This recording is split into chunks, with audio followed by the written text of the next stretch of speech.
Hello बच्चों, good morning. आज की तारीख है 15 फरवरी 2025। आज के करंट अफेयर क्वेश्चन और ललन टॉप प्रश्नों में आप सभी का स्वागत है। बच्चों, आज हम सॉल्व करेंगे 15 फरवरी के 10 करंट अफेयर क्वेश्चन, पूरी व्याख्या के साथ सॉल्व करेंगे और हर प्रश्न के नीचे 4 से 5 ललन टॉप क्वेश्चन सॉल्व करेंगे जो कि सभी एग्जाम के लिए महत्वपूर्ण हैं, जिनका हम रिवीजन करेंगे। तो लगभग आज हम 60 क्वेश्चन का कंप्लीट रिवीजन करने वाले हैं सिर्फ 25 मिनट में। तो बच्चों, आप सभी हमारे साथ 25 मिनट तक बने रहेंगे, जिनमें हम 60 क्वेश्चन पूरा कंप्लीट करेंगे और 10 क्वेश्चन पूरी व्याख्या के साथ हम सॉल्व करेंगे। तो अगर वीडियो अच्छी लगे तो प्लीज़ स्टूडेंट वीडियो को लाइक करें, शेयर करें और कमेंट करें। पहला प्रश्न हमारा है, हाल ही में प्रधानमंत्री नरेंद्र मोदी ने मागा और मीगा की नई अवधारणा कहाँ प्रस्तुत की है? तो इसका सही विकल्प हो जाएगा ऑप्शन ए, यूएसए में करी है। इसकी अगर व्याख्या देखें तो मीगा और मागा, इसकी जो है अवधारणा कहाँ प्रस्तुत किया गया है? यूएसए में किया गया है पीएम मोदी जी के द्वारा। इसका मतलब क्या होता है? Make India great again, make India great again और मेक अमेरिका ग्रेट अगेन। ठीक है, यानी कि भारत को फिर से महान बनाना प्लस यूएसए को फिर से महान बनाना। तो ये जो है अवधारणा किसके द्वारा दी गई है? मोदी जी के द्वारा यह दी गई है। किसके द्वारा? तो मोदी जी के द्वारा दी गई है, जो कि यूएसए की तरफ से कौन थे? तो 47वें क्रम के राष्ट्रपति यूएसए के डोनाल्ड ट्रंप शामिल थे और भारत की तरफ से कौन थे हमारे? तो मोदी जी थे। ठीक है, तो और इसी बात में थोड़ी सी बात और मोदी जी के द्वारा बोली गई है कि 2030 तक, कब तक? तो 2030 तक जो भारत और अमेरिका के बीच द्विपक्षीय व्यापार हो रहा है, इसको जो है 2030 तक 500 बिलियन करना है। ठीक है, तो 500 बिलियन कब तक करना है? 2030 तक करना है। ये बात मोदी जी ने करी है। उसके बाद फिर क्या बोला गया है मोदी जी के द्वारा कि जो ये एक मिशन है निसार, जिसे क्या कहते हैं? Synthetic NASA ISRO synthetic aperture radar कहा जाता है। यह मिशन जो है जल्द ही शुरू किया जाएगा। किसके प्रयास से? तो नासा और इसरो के द्वारा शुरू किया जाएगा। फिर इसके बाद कहा गया है कि जो क्वाड है 2024, इसकी बैठक जो है, जो इसके पहले जो बाइडन जी थे, उन्होंने भारत के पीएम मोदी जी से रिक्वेस्ट करी थी कि अब की बार ये मेरा अंतिम कार्यकाल है, इसलिए क्वाड 2024 की जो मेज़बानी करी गई थी यूएसए के द्वारा करी गई थी। किस शहर में? तो वेलिंगटन शहर में करी गई है। और यहीं पर मोदी जी ने कहा है कि 2024 की क्वाड यूएसए में हुई है और 2025 की जो क्वाड होगी ये भारत में होगी। ठीक है, तो मोदी जी ने ये बात करी है। और फिर इसके बाद क्या होता है कि अमेरिका के जो ट्रंप हैं राष्ट्रपति जी ने, इन्होंने भी भारत के लिए कुछ बात बोली है कि जो यूएसए का F-35 विमान है, यह यूएसए किसको देने वाला है? तो भारत को देने वाला है। ठीक है, और इसके बाद यूएसए ने कहा है कि जो भारत और अमेरिका के बीच असैन्य परमाणु समझौता हुआ है, जिसे 123 एग्रीमेंट कहा जाता है, इसको फिर से एक्टिवेट कर दिया जाएगा। ठीक है, तो जो असैन्य परमाणु समझौता हुआ था 2008 में, किसके कार्यकाल में? तो मनमोहन जी के कार्यकाल में किया गया था 123 एग्रीमेंट, उसको फिर से एक्टिव कर दिया जाएगा। ठीक है, तो ये सभी बात जो है करी गई है किसके द्वारा? डोनाल्ड ट्रंप के द्वारा करी गई है। और ऊपर के जो बात करे गए हैं, यहाँ तक का जो बात करा गया है, ये मोदी जी के द्वारा किया गया है। ठीक है, तो ये दोनों कार्यकाल, मतलब दोनों के बारे में आप सभी को थोड़ा बहुत जानकारी रखना है। तो मीगा और मागा, ये दोनों जो है परियोजनाएं या फिर समझौता अगर पूछे किसके बीच शुरू करी गई है, तो भारत और अमेरिका के बीच में किया गया है। नेक्स्ट प्रश्न है, 18वें प्रवासी भारतीय दिवस कार्यक्रम 2025 का मुख्य अतिथि किसे चुना गया है? तो त्रिनिदाद और टोबैगो के जो राष्ट्रपति हैं उन्हें चुना गया है, जिनका नाम है क्रिस्टिन कंगालू। और इसका आयोजन अगर पूछे कहाँ किया गया है, तो इसका आयोजन किया गया है भुवनेश्वर, उड़ीसा में किया गया है। और बात करते हैं कि 17वें क्रम का जो है प्रवासी भारतीय दिवस कार्यक्रम कहाँ आयोजित किया गया था, तो यह इंदौर में किया गया था। कब किया गया था? तो 2023 में किया गया था। हाल में केंद्र सरकार ने यूनिकॉर्न तकनीकी विकसित करने के लिए किसके साथ समझौता किया है? तो जापान के साथ किया है। हाल में भारतीय अंतरिक्ष फिल्म महोत्सव के 55वें संस्करण का फोकस देश किसे घोषित किया गया है? तो ऑस्ट्रेलिया को किया गया है। इसका आयोजन अगर पूछे, जो 55वें संस्करण का भारतीय अंतर्राष्ट्रीय फिल्म महोत्सव का आयोजन किया गया है, कहाँ पर? गोवा, पणजी में किया गया है। हाल में नासा ने सुनीता विलियम्स को धरती पर वापस लाने के लिए किसके साथ क्रू 9 मिशन लॉन्च किया है? तो स्पेस एक्स के साथ लॉन्च किया है। और सुनीता विलियम जी को अगर पूछे धरती पर वापस कब लाया जाएगा, तो मार्च के महीने में इन्हें वापस लाया जाएगा। दूसरा प्रश्न है, हाल ही में पीएम मोदी ने किस देश में आयोजित संवाद जिसे वैश्विक हिंदू बौद्ध पहल कहा जाता है, कार्यक्रम को संबोधित किया है? तो संवाद पहल को अगर पूछे कार्यक्रम को किसने संबोधित किया है, पीएम मोदी जी ने, और कहाँ किया है? तो थाईलैंड में किया है। बात करते हैं कि जो संवाद है इसे क्या कहा जाता है। संवाद को वैश्विक हिंदू बौद्ध पहल कार्यक्रम कहा जाता है। इसका आयोजन अगर पूछे कहाँ किया गया है, तो इस बार किया गया है 2025 में बैंकॉक में किया गया है, जो कि थाईलैंड की राजधानी है। और कब किया गया है? तो 14 फरवरी यानी कल किया गया था। और इसमें पीएम मोदी जी ने लाइव यानी वीडियो कॉन्फ्रेंस के माध्यम से जो है संवाद को जो है संबोधित किया है। ठीक है, और इस बार ये किस क्रम का है? तो ये चौथे क्रम का है। आयोजन कहाँ किया गया है? थाईलैंड बैंकॉक में किया गया है।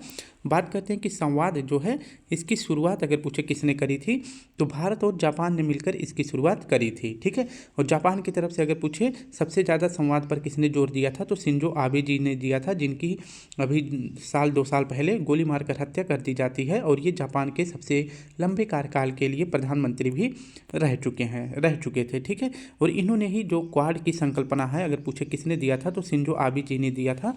और इसका क्वाड में अगर पूछे कुल कितने देश हैं, तो 4 देश हैं। कौन कौन से हैं? I for India, J for Japan, U for Australia, A for America. ठीक है, तो ये भी शिंजो आबे के द्वारा दिया गया है। अब बात कर लेते हैं थाईलैंड की राजधानी का नाम है बैंकॉक। और वहीं थाईलैंड की मुद्रा का क्या नाम है? तो थाईलैंड की मुद्रा का नाम है बाहट। और थाईलैंड के पीएम अगर पूछे कौन है, तो सिनावात्रा जी हैं। ठीक है, तो ये संवाद जो है चौथे क्रम की बैठक कहाँ हो रही है? थाईलैंड में। हाल ही में बेमौसम बारिश को प्राकृतिक आपदा किसने घोषित किया है? तो उड़ीसा ने किया है। और उड़ीसा के सीएम अगर पूछे कौन है, तो मोहन चरण मांझी जी हैं। ये जो है अगर पूछे किस सीट से मतलब जो अपना विधानसभा का चुनाव जीते हैं, तो क्यूझर सीट से। किस सीट से? तो क्यूझर सीट से ये जो है यहाँ के विधायक बने हैं। नेक्स्ट अगर बात करते हैं कि सर्पदंश को जो है प्राकृतिक आपदा किसने घोषित करा था, तो तमिलनाडु और केंद्र सरकार दोनों ने जो है सर्पदंश यानी कि सांप के काटने को जो है प्राकृतिक आपदा के अंतर्गत रखा है। वहीं लू को अगर पूछे प्राकृतिक आपदा किसने घोषित किया है, तो मध्य प्रदेश ने किया है। सुभद्रा योजना और लाभ योजना, ये दोनों योजनाएं अगर पूछे किस राज्य के द्वारा शुरू करी गई हैं, तो उड़ीसा के द्वारा शुरू करी गई हैं। नेक्स्ट हमारा प्रश्न है, हाल ही में चर्चा में रहे ऑपरेशन द्रोणागिरी किसने लॉन्च किया है? तो यह लॉन्च किया गया है विज्ञान और प्रौद्योगिकी विभाग के द्वारा। ऑपरेशन कामधेनु यह कहाँ शुरू किया गया है? तो जम्मू कश्मीर में किया गया है। ऑपरेशन इंद्रावती हैती में शुरू किया गया है। ऑपरेशन अजय इसराइल में शुरू किया गया है। हाल ही में दादा साहेब फाल्के पुरस्कार के लिए किसे चुना गया है? तो मिथुन चक्रवर्ती जी को चुना गया है। हाल ही में अंतर्राष्ट्रीय अनुवाद दिवस 2024 कब मनाया गया है? तो 30 सितंबर को मनाया गया है। तीसरा प्रश्न है, हाल ही में जोथम नापत किस देश के नए प्रधानमंत्री चुने गए हैं? तो इसका सही विकल्प हो जाएगा जोथम नापत किस देश के नए राष्ट्रपति बने हैं? तो वनुआतू के। ऑप्शन डी हमारा सही हो जाएगा। इसकी अगर व्याख्या देखें तो थोड़ा सा आपको मैप के माध्यम से समझा देते हैं। यहाँ पे एक देश हो जाता है, इस प्रकार से कुछ ऐसे देश है, आप सभी इसको थोड़ा सा देखेंगे तो आपको अंदाज़ा लग जाएगा ये कौन सा महादेश है। तो ये ऑस्ट्रेलिया है। ठीक है, ऑस्ट्रेलिया से जो है लगभग 1000 किलोमीटर दूर एक देश है जिसे कहते हैं वनुआतू। क्या कहते हैं? वनुआतू कहते हैं। और यह किसके अंतर्गत आता है? या ओशेनिया के अंतर्गत आता है। और इसके जस्ट बाद मतलब 500 किलोमीटर की दूरी पर एक और देश है जिसे कहते हैं फिजी। क्या देश कहते हैं? फिजी या फॉर फिजी कहते हैं। ठीक है, और ये हो जाता है वनुआतू। ठीक है, तो यहीं के जो है वनुआतू के ही नए पीएम कौन चुने गए हैं? जोथम नापत चुने गए हैं। ये आपको याद रखना है। और इनकी पार्टी का अगर नाम पूछे क्या है, तो इनकी पार्टी का नाम है लीडर्स पार्टी। हाँ, ठीक है। और अगर बात कर लें कि जो वनुआतू है इसकी राजधानी का क्या नाम है? इसकी राजधानी का नाम है पोर्ट विला।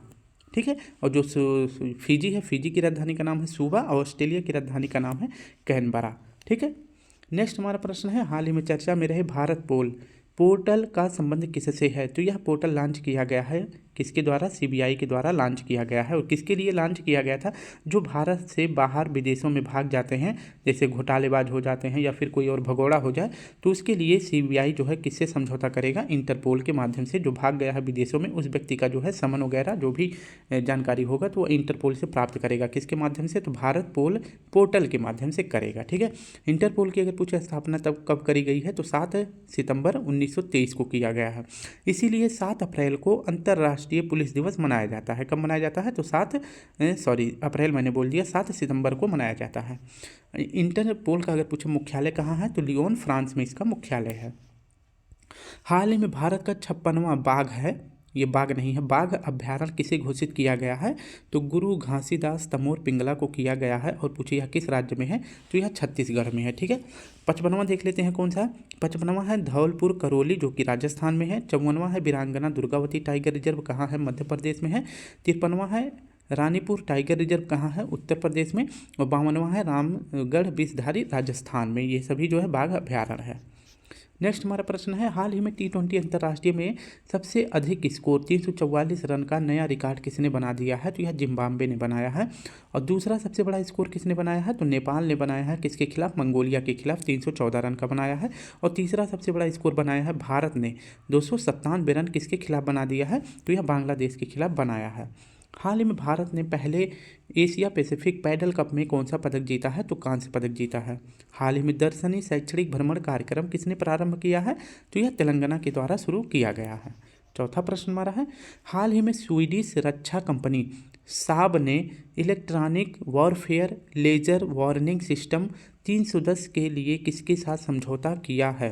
तो एक कंपनी है स्वीडिश की जिसका नाम है साब कंपनी। यह जो है electronic warfare laser warning system 310 का निर्माण करने वाली है। और इसका निर्माण करने में किसके साथ समझौता किया गया है?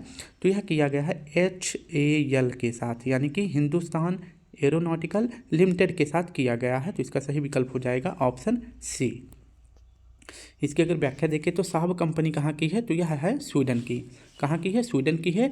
और भारत की तरफ से अगर पूछे किस कंपनी को 100% FDI प्राप्त करने का अनुमति दे दी गई है, और कौन सी कंपनी विश्व की पहली कंपनी बन गई है जिसे भारत की तरफ से डिफेंस क्षेत्र में 100% का FDI प्राप्त करने की अनुमति दे दी गई है? तो वह कंपनी है साब कंपनी। और ये कहाँ की है? तो यह स्वीडिश की है। ठीक है, ये आपको याद रखना है। अभी जो है साब कंपनी ने किसके साथ समझौता किया है? तो हिंदुस्तान एरोनॉटिक्स लिमिटेड के द्वारा यह समझौता किया गया है। और अगर पूछे कि भारत की 14वीं महारत्न कंपनी कौन सी है?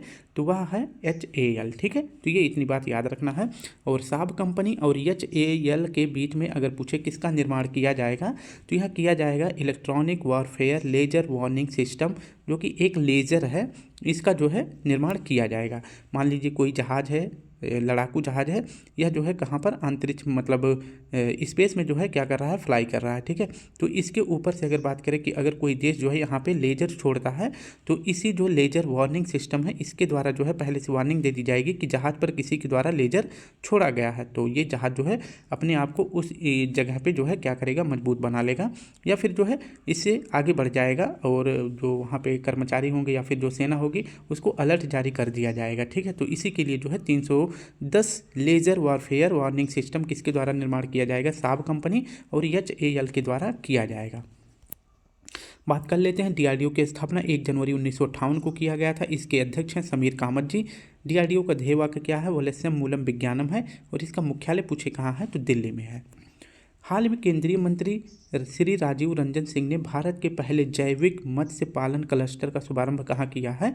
तो सिक्किम जिला के सोरेंग जिला में किया है। भारत का पहला मत्स्य पालन क्लस्टर का शुभारंभ किया गया है। किसके द्वारा? तो मत्स्य मंत्री हैं श्री राजीव रंजन सिंह के द्वारा किया गया है। और इसमें हेल्प कौन कर रहा है? तो नाबार्ड इसमें हेल्प कर रहा है। नाबार्ड की स्थापना कब हुई है? तो 12 जुलाई 1982 को हुआ है। और किस कमेटी की सिफारिश पर हुआ था नाबार्ड की स्थापना? तो शिवरामन कमेटी की सिफारिश पर हुआ था। और नाबार्ड का अगर पूछे मुख्यालय कहाँ है? तो मुंबई में है। हाल में चर्चा में रही ओफियोफैंगस कलिंगा प्रजाति का संबंध किससे है? तो यह किंग कोबरा की एक नई प्रजाति है। और इसकी खोज अगर पूछे कहाँ करी गई है? तो यह पश्चिमी घाट पर करी गई है। कहाँ पर? पश्चिमी घाट पर, यानी कि केरल के पास इसकी खोज करी गई है। हाल ही में भारतीय महिला टीम ने पहली बार एशियाई टेबल टेनिस चैंपियनशिप में कौन सा पदक जीता है? तो ब्रॉन्ज मेडल जीता है। नाटो वर्ष 2025 में अपना उत्तरी कमान कहाँ स्थापित करेगा? तो फिनलैंड में करेगा। वहीं पूछे नाटो का जो 32वां देश बना है, यानी 32 नंबर का कौन सा देश बना है? तो स्वीडिश बना है, यानी कि स्वीडन बना है। ठीक है, ज्ञानपीठ पुरस्कार अगर पूछे कितनी भाषाओं में प्रदान किया जाता है? तो यह 23 भाषाओं में प्रदान किया जाता है। नेक्स्ट प्रश्न की बात करते हैं। हाल ही में लॉन्च राज्यों में पंचायतों को हस्तांतरण की स्थिति रिपोर्ट में किसे शीर्ष स्थान मिला है? तो इसका सही विकल्प हो जाएगा कर्नाटक। प्रश्न समझ में नहीं आया होगा, लेकिन जब व्याख्या करेंगे तो आपको समझ में आ जाएगा। ठीक है, बात करते हैं कि हमारे देश में जो शक्तियों का बंटवारा है या फिर शक्तियों का जो हस्तांतरण है वो कैसे है। तो ऊपर से नीचे है, यानी कि सबसे ज़्यादा शक्ति केंद्र के पास है, फिर केंद्र के बाद राज्य के पास, और राज्य के बाद जो है स्थानीय शासन के पास जो है शक्तियों का विकेंद्रीकरण किया गया है। और इन्हीं शक्तियों का जो है ऊपर से नीचे जो आवागमन है, इसी को जो है लोकतांत्रिक विकेंद्रीकरण कहा जाता है, यानी कि शक्ति का बंटवारा कहा जाता है। ठीक है, अभी जो है राज्यों में जो है राज्यों ने स्थानीय शासन के अंतर्गत जो राज्यों में पंचायतों का हस्तांतरण की स्थिति रिपोर्ट करी गई है राज्यों के द्वारा, वह जो है कहाँ से जारी करी गई है यह रिपोर्ट, तो यह नई दिल्ली से जारी की गई है। तो इस रिपोर्ट में अगर पूछे कि जो पंचायतों में शक्ति का स्थानांतरण किया गया है उसमें सबसे ज़्यादा शक्ति का बंटवारा किस राज्य में किया गया है, तो टॉप पर कौन सा राज्य है। टॉप पर सबसे ज़्यादा शक्तियों का बंटवारा कर्नाटक में किया गया है, दूसरे नंबर पर है केरल में, तीसरे नंबर पर तमिलनाडु में है, चौथे नंबर पर महाराष्ट्र में है, और पाँचवें नंबर पर पूछे कौन सा राज्य है तो उत्तर प्रदेश है। ठीक है, तो सबसे ज़्यादा अगर पूछे शक्तियाँ किस राज्य में पंचायतों में सबसे ज़्यादा हस्तांतरित करी गई हैं तो कर्नाटक में किया गया है। जितनी ज़्यादा शक्तियों का हस्तांतरण किया जाएगा उतनी ही अच्छे से जो है राज्य या फिर पंचायती क्षेत्र में मैनेज अच्छी तरह से किया जाएगा। ठीक है, तो जिसमें टॉप पर कौन सा राज्य है, कर्नाटक है, ये आपको याद रखना है। नेक्स्ट बात कर लेते हैं 82वें वार्षिक गोल्डन ग्लोब पुरस्कार 2025 में सर्वश्रेष्ठ मोशन पिक्चर का अवार्ड किसे मिला है, तो द ब्रूट लिस्ट को दिया गया है। वहीं बात करते हैं कि बेस्ट एक्टर का अवार्ड किसे मिला है, तो एड्रियन बार्डी को मिला है, और वहीं बेस्ट डायरेक्टर का अवार्ड किसे मिला है, तो ब्रेडी कॉर्बेट को मिला है। हाल ही में भारत ने नियंत्रक और महालेखा परीक्षक पद पर किसकी नियुक्ति करी है, तो संजय मूर्ति जी की करी है।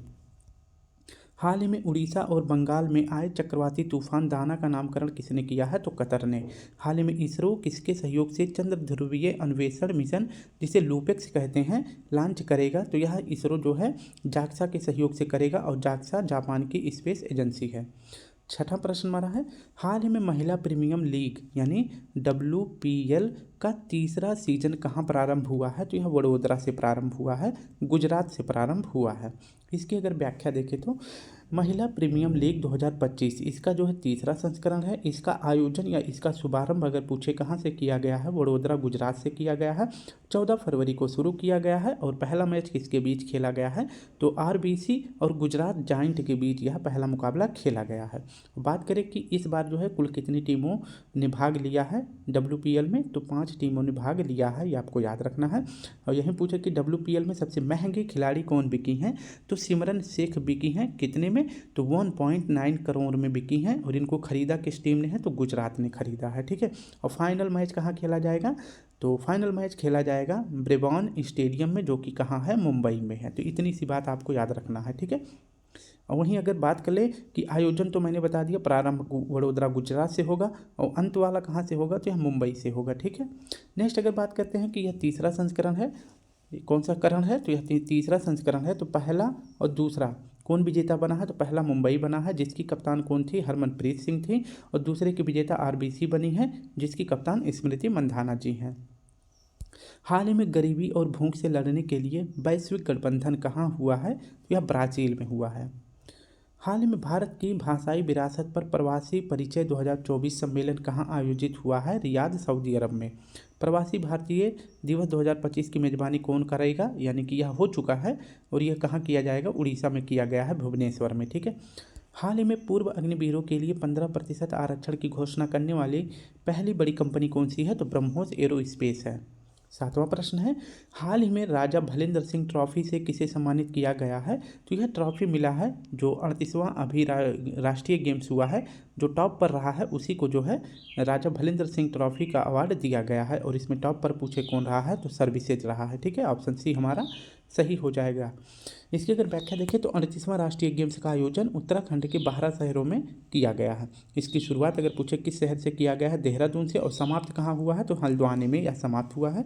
38वें राष्ट्रीय खेल का अगर पूछे शुभंकर क्या है, मौली है, और यहाँ जो है मसाल जो जलाया गया था उसका नाम क्या है, तेजस्विनी मसाल है। ठीक है, बात कर लेते हैं कि इसमें टोटल कुल कितने खेल खेले गए हैं, 35 खेल खेले गए हैं, और यहीं पर जो है इसी राष्ट्रीय गेम्स में एक अवार्ड दिया जाता है जो टॉप पर आता है, उसको दिया जाता है राजा भलिंदर सिंह ट्रॉफी दिया जाता है। और इस बार 38वें खेल में अगर पूछे टॉप पर कौन रहा है तो सर्विसेज स्पोर्ट्स कंट्रोल बोर्ड रहा है और इसी को जो है राजा भलिंदर ट्रॉफी प्रदान किया गया है।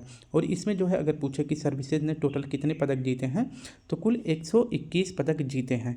मैंने उस दिन कितना बताया था, 97 बताया था, लेकिन एक दिन छूटा हुआ था, यानी कि उसके एक अगले दिन एक और बार मतलब इन खेलों का आयोजन किया गया था, जिससे सर्विसेज का जो है पदक पूछे बढ़कर कितना हो गया है तो 97 से बढ़ के 121 हो गया है।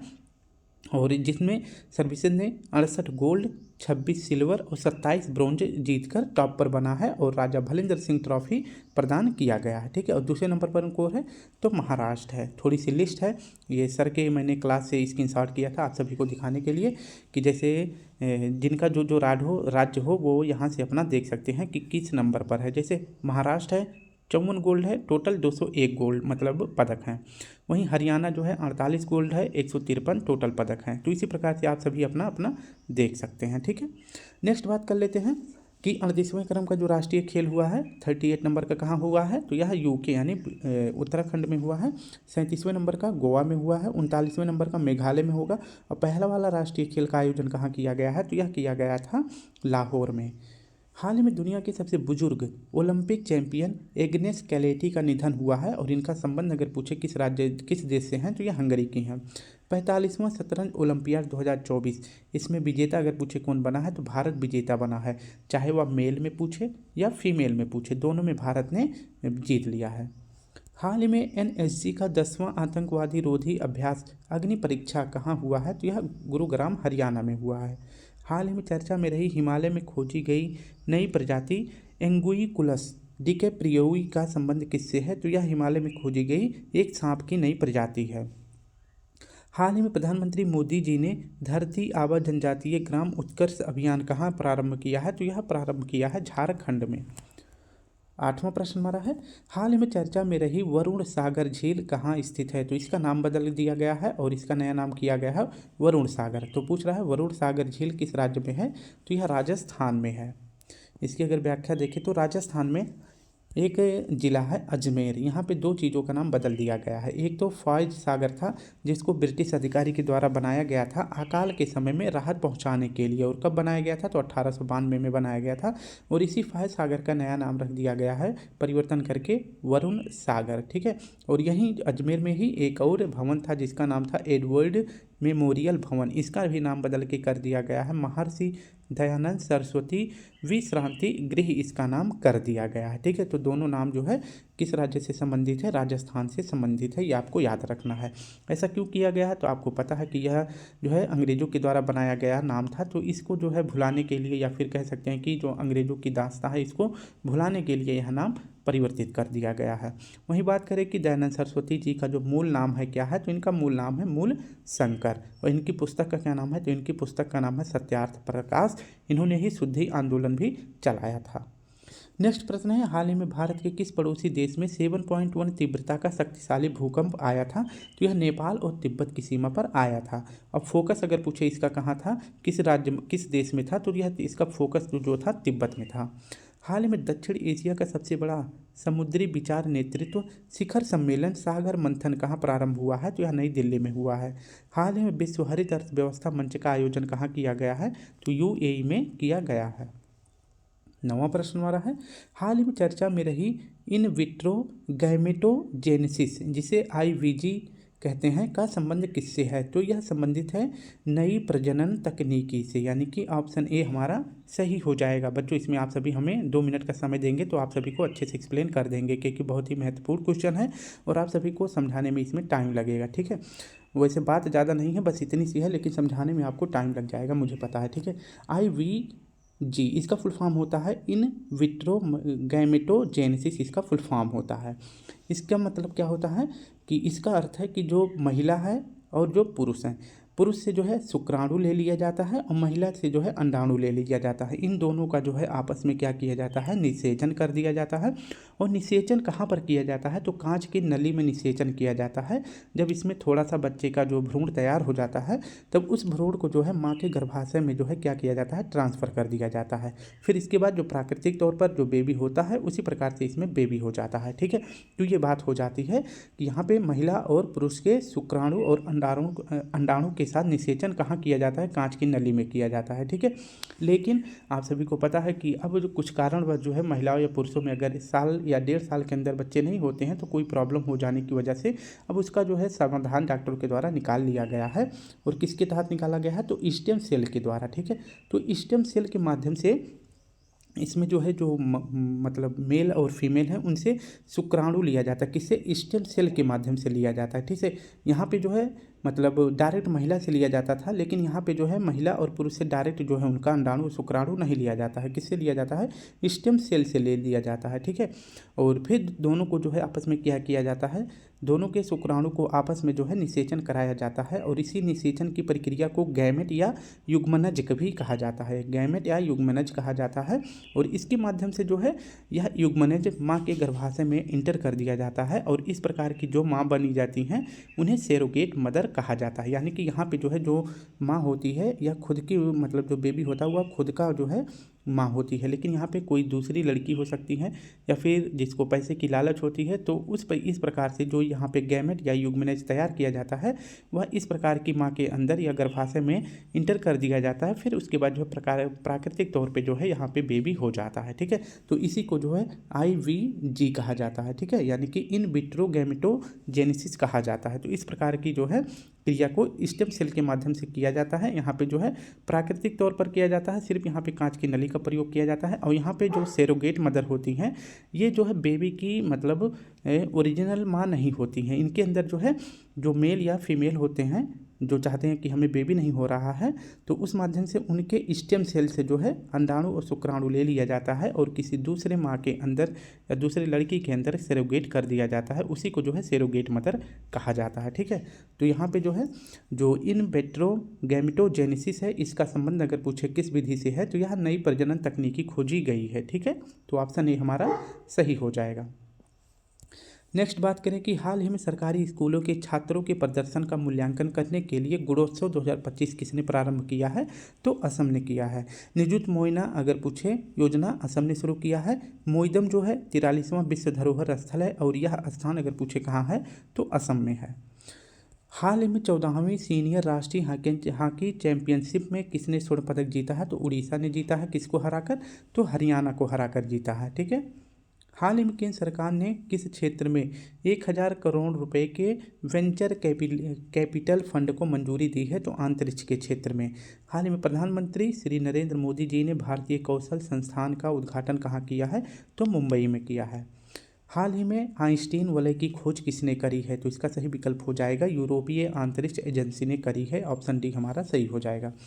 आकाश गंगा, मान लीजिए ये आकाश गंगा है। ठीक है, क्या है, तो यह आकाश गंगा है, ये आपको याद रखना है, जिसे मिल्की वे भी कहा जाता है। और इसी के चारों जो वलय पाया जाता है इसी को आइंस्टीन वलय कहा जाता है। यानी कि आकाश गंगा के चारों ओर जो वलय होता है उसी को जो है खोजा गया है और इसको नाम दिया गया है आइंस्टीन वलय। और इसकी खोज अगर पूछे किसने करा है, तो यूरोपीय अंतरिक्ष एजेंसी ने इसकी खोज करा है। और किस टेलीस्कोप या किस दूरबीन से इसकी खोज करी है, तो यूक्लिड दूरबीन से इसकी खोज करी है। जो कि अगर पूछे कि कितनी दूरी पर है, तो हमारी आकाश गंगा से अगर पूछे कितनी दूरी पर है, तो इसके बीच दूरी जो है 590 मिलियन प्रकाश वर्ष से दूर है। कितना, तो हमारी आकाश गंगा से यह 590 मिलियन प्रकाश वर्ष से दूर है, जिसकी खोज यूरोपीय अंतरिक्ष एजेंसी ने करी है। नेक्स्ट बात कर लेते हैं, हाल ही में जस्टिन ट्रूडो ने किस देश के प्रधानमंत्री पद से इस्तीफा दिया है, तो ये कनाडा के हैं। उनकी पार्टी का नाम है लिबरल पार्टी। हाल ही में 19 नवंबर को मनाए गए नेशनल इंटीग्रेशन डे 2024 का संबंध किससे है, तो यह इंदिरा गांधी जी से संबंधित है। हाल ही में ग्लोबल मेंटल हेल्थ में योगदान के लिए अभिनेता दार सिंह खुराना को महात्मा गांधी नेतृत्व पुरस्कार से किसने सम्मानित किया है? तो ब्रिटेन ने किया है। ब्रिटेन के नए प्रधानमंत्री कौन बने हैं? तो किए स्टारमर बने हैं। 17वें राष्ट्रीय फिल्म पुरस्कार में सर्वश्रेष्ठ अभिनेता का पुरस्कार किसे मिला है? तो ऋषभ शेट्टी को मिला है। किस मूवी के लिए मिला है? तो कांतारा मूवी के लिए मिला है। ये आपको याद रखना है, ठीक है। तो स्टूडेंट, वीडियो में थोड़ा सा 2-4 प्रश्नों में व्याख्या ज़्यादा था, जिसकी वजह से हमें टाइम लग गया है। बच्चों, मैं कल गया था अपने घर, तो वहाँ पे चाचा जी के द्वारा एक अच्छा सा मैच का आयोजन किया गया है। अगर आप सभी चाहेंगे तो इसका वीडियो अपलोड कर देंगे। बहुत ही रोमांचक मैच था।